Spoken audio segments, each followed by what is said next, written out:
नमस्कार। हमारा नाम है कपिल बाटड़ और आप देख रहे हैं देवम्बाट। आप देवम्बाट के राजनीतिक उठापटक में आ चुके हैं।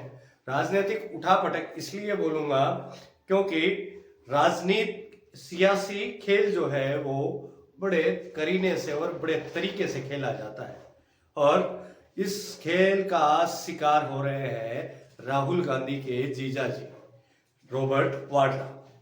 रॉबर्ट वाड्रा शायद इस बार अमेठी से चुनाव लड़ सकते हैं। ऐसी खबरें इस बार बाजार में गर्म हैं और ये चुनाव 5वें चरण में अमेठी में चुनाव होंगे और इस बार शायद रॉबर्ट वाड्रा को अमेठी से चुनाव लड़ना पड़ सकता है। वहीं गांधी परिवार पर लगातार देखें तो लगातार राजनीतिक हमले होते रहते हैं और कई बार कई तरीकों से नाम कई जगहों पर भी जोड़ा जाता है। देखें तो राहुल गांधी अमेठी और वायनाड से चुनाव लड़ते आ रहे हैं और पहले राहुल गांधी अमेठी से सांसद थे। उसके बाद अमेठी एक ऐसी सीट है जहां से कांग्रेस के प्रत्याशी का जीतना लगभग तय था, परंतु पिछली बार स्मृति ईरानी ने राहुल गांधी को अमेठी से चुनाव हराया और वहां से वो सीट भारतीय जनता पार्टी की झोली में डाल दी। स्मृति ईरानी एक मजबूत नेता, एक मजबूत लीडर, वहीं उनके सामने विपक्ष का सबसे मजबूत नेता राहुल गांधी और सबसे बड़ा नाम यूं कि जिसकी दादी देश की प्रधानमंत्री रही हो, जिसके पिता देश के प्रधानमंत्री रहे हो और जिनकी मां कांग्रेस की राष्ट्रीय अध्यक्ष रही हो और वो खुद भी कांग्रेस का राष्ट्रीय अध्यक्ष रहा हो। ऐसा नेता बड़ा नेता ही कहेंगे। राहुल गांधी के बारे में यह भी कहा जाता है कि सोनिया गांधी ने एक बार कहा था कि उनके बच्चे कभी राजनीति में नहीं आएंगे, लेकिन अब प्रियंका गांधी, राहुल गांधी और प्रियंका गांधी के पतिदेव रॉबर्ट वाड्रा भी राजनीति में उतरने का मन और विचार बना चुके हैं। अब देखें तो रॉबर्ट वाड्रा एक बिजनेसमैन व्यक्ति हैं, एक व्यापारिक व्यक्ति हैं। एक व्यापारी का राजनीति में आना और उनको राजनीति में लॉन्च करना एक पार्टी ही कर सकती है। रॉबर्ट वाड्रा पर वैसे तो कई आरोप प्रत्यारोप होते रहते हैं, आपने देखा ही होगा। रॉबर्ट वाड्रा और गांधी परिवार दोनों पर ही बड़े आरोप प्रत्यारोप होते रहते हैं, लेकिन इस बार जब सीटें डिक्लेयर हो रही थी उस वक्त राहुल गांधी को सिर्फ वायनाड से चुनाव लड़वाना, क्योंकि वायनाड एक तो सिक्योर सीट है। सिक्योर सीट वो होती हैं जहां से चुनाव जीतना लगभग तय होता है। जैसे कि इस बार राजस्थान के मुख्यमंत्री सीएम भजनलाल को संगानेर से चुनाव लड़ाना वो भारतीय जनता पार्टी की एकदम से सिक्योर सीट मानी जाती है। वहां से भजनलाल को चुनाव लड़ाना और चुनाव जीत कर आने पर उनको मुख्यमंत्री बना देना।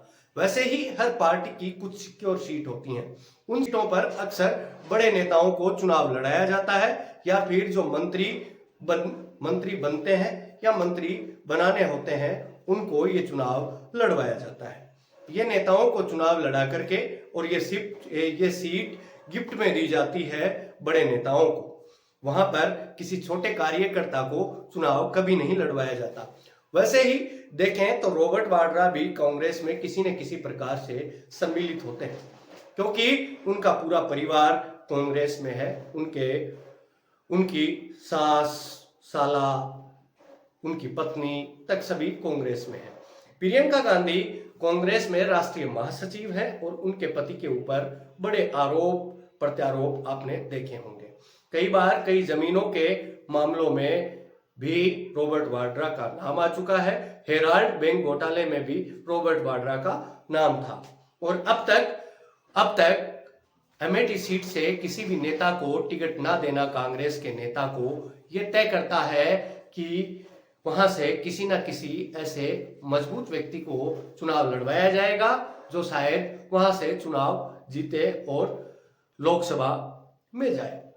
वैसे ही रॉबर्ट वाड्रा का नाम इस वक्त सबसे ऊपरी कड़ी में आ रहा है और शायद रॉबर्ट वाड्रा अमेठी से चुनाव लड़े।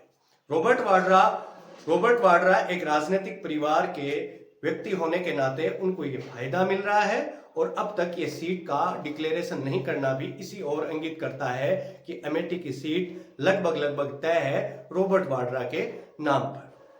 अब देखना यह होगा कि रॉबर्ट वाड्रा वहां से चुनाव लड़ते हैं या नहीं, और यदि चुनाव लड़ते हैं तो चुनाव जीतते हैं कि नहीं। वैसे अब तक 2 चरणों के चुनाव तो अब तक खत्म हो चुके हैं और अभी 5 चरणों के चुनाव बाकी हैं। वहीं अमेठी में 5वें चरण में चुनाव होंगे। अभी मैं आपसे विदा लेता हूं, मिलते हैं किसी अन्य वीडियो में, किसी अन्य राजनीतिक उठापटक में। तब तक के लिए आप देखते रहे दैवम्बाट के अन्य वीडियो और एंजॉय करें दैवम्बाट को। और पॉलिटिक्स से संबंधित जानकारियां जानने के लिए आपको दैवम्बाट आना पड़ेगा।